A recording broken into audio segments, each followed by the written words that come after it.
This shit better not happen again, or you can kiss your chances of a decent economy goodbye. Hey, I'm John B. I give you the hacks for mortgage and media. That's why you follow me. First, let's start with why any of that even matters. See, last month we had pretty good declines in mortgage rates, and that's finally starting to bring more buyers into the market. Lower rates means it's easier for people to afford a mortgage, so now it looks like spring market might be starting early. We're seeing this in the survey numbers showing that people are getting more optimistic about the housing market. They feel like rates are going to go down, which is going to make it easier for them to buy.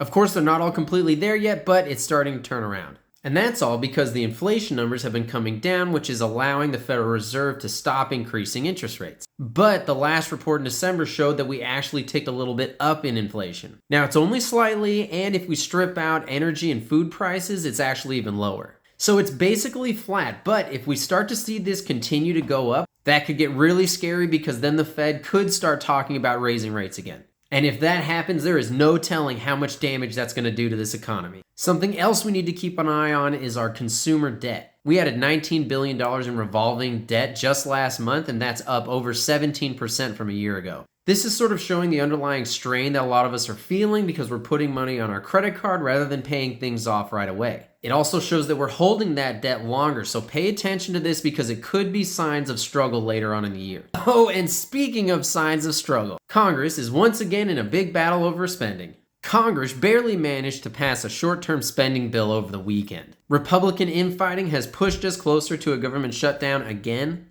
and this bill is seriously short-term. It only gets us through early March. So this fight is far from over and expect it to blow up in a couple of weeks. Because if the government shuts down, we can expect a hell of a lot of chaos. Rates were basically flat on inflation news, but started to trend down toward the end of the week. This week we've got some new construction data as well as retail and home sales, so stay tuned and I'll keep you posted.